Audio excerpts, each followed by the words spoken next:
Ditë historike në Davos për Kosovën. Kështu ka quajtur Albin Kurti këtë të mërkurë, teksa ndodhet në Zvicër dhe ka nënshkruar marrëveshjen e tregtisë së lirë me shtetet anëtare të Shoqatës Evropiane të Tregtisë së Lirë. Ai shkruan: "Jemi vendi i vetëm në rajon që me shtetet e EFTA-s kemi marrëveshje edhe për tregti të mallrave dhe të shërbimeve." Ajo paraqit kapitull të ri të forcimit të lidhjes dhe shkëmbimit ekonomik ndërmjet Republikës Sonte e Islandës, Liechtensteinit, Norvegjisë dhe Zvicrës, mundësi të mëdha për prodhuesit dhe kompanitë vendore, si dhe shtyrës të fuqishme, për zhvillimin e hovshëm ekonomik të vendit. Falenderoj qeveritë e shteteve anëtare të EFTA-s dhe ministren tonë të tregtisë, industrisë dhe ndërmarrësisë, Rozeta Hajdari, për angazhimin e madh, me mirëbesim të plot deri në arritjen e kësaj marrëveshje nga e cila jemi të bindur që do të përfitojnë bizneset, industritë dhe qytetarët e vendeve tona, ka shkruar ndër të tjera Kurti në Facebook. Democratic measures has been confirmed by multiple international organizations over the past few years. For example, during our government's mandate, we've improved 21 places in Transparency International Corruption Perception Index. We've come out first in the Western Balkans and among the top 9 countries in the world in terms of democratic progress, according to VDEM Institute's Electoral Democracy Index. Gallup's ranking last year on law and order lists Kosovo as the first in the Western Balkans, second in Europe, and fifth in the world. And similarly, we are the first in the Western Balkans, second in Europe, and third in the world for improvement in civil liberties and political rights, according to Freedom House 2023 report. For Kosovo, the promotion of democratic values is not simply one government priority among others. It is also a source of national pride and an essential part of our identity as a state and as people.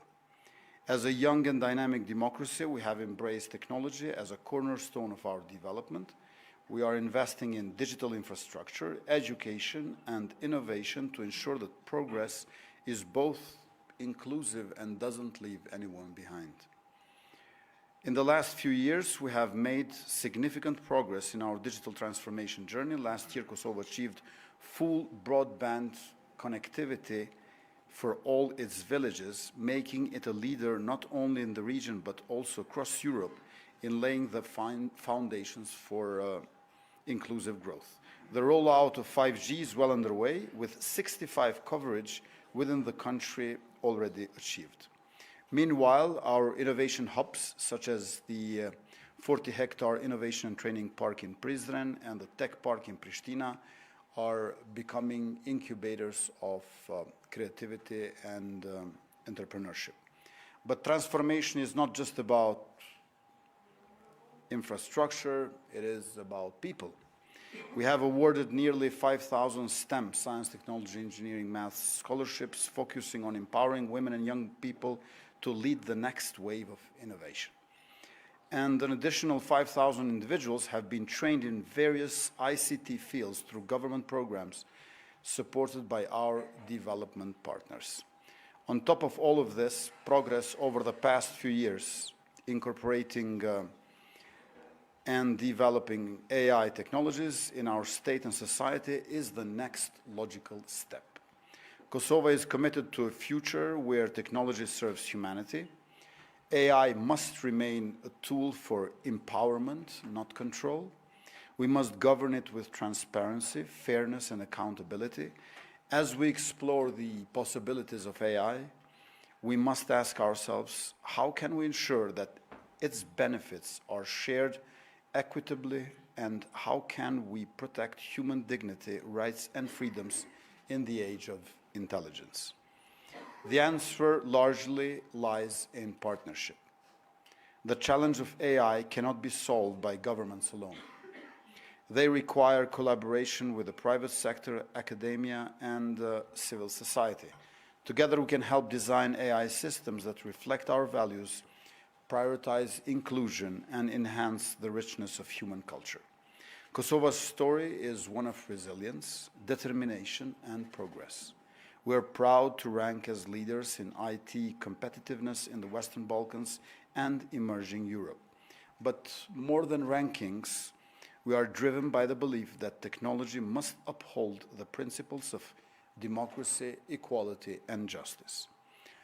Ladies and gentlemen, the age of intelligence brings both promise and responsibility. We must work together to ensure that AI remains a catalyst for ethical innovation, sustainable growth, and better world. Thank you.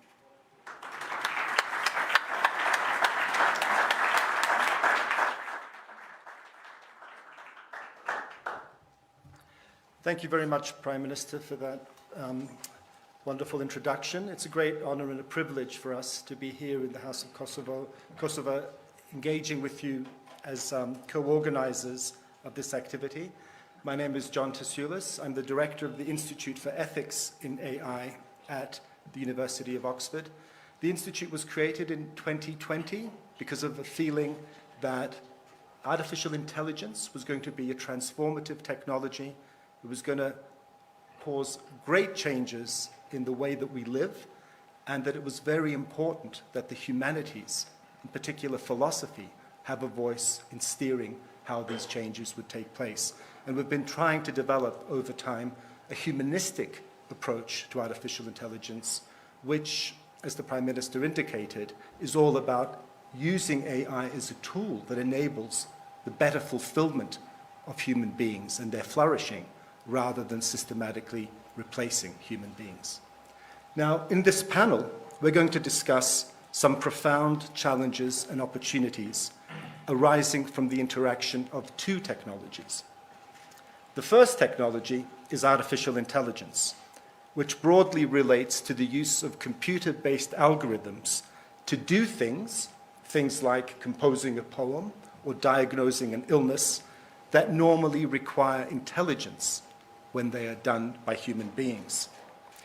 AI is a technology that is only really decades old, and in recent years has experienced a massive revolution in terms of its capabilities, with the emergence of powerful new machine learning algorithms, and also combined with massive increases in digital data and in computing power. The other technology we're interested in is democracy itself, because democracy is a technique of political decision-making. And that goes back, of course, to 5th century BC Athens and beyond. So why have we chosen democracy as a lens from which to assess artificial intelligence? The answer is because of the great value of democratic government. And this value, which we're too tempted to forget these days, can be articulated at two levels. The first level at which democracy is valuable is that it's a decision-making process that delivers the goods of governance. So think about the great economist and philosopher Amartya Sen. There has never been a famine in a democracy. Why? Because famines are not due to shortage of food. Famines arise because of lack of information about where food is needed and lack of accountability in giving the food to the places where it's needed. And democracy ensures both the circulation of information and the relevant accountability. Or think about the Harvard human rights scholar Catherine Sinkink in her empirical investigation of how do we best ensure that human rights are complied with. And her answer is the single most important factor in ensuring compliance with human rights is having a democratic government. Contrast those who think there's a tension between democracy and human rights.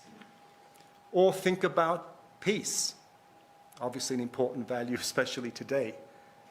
Back in the 18th century, the German philosopher Immanuel Kant developed the democratic peace hypothesis, that democracy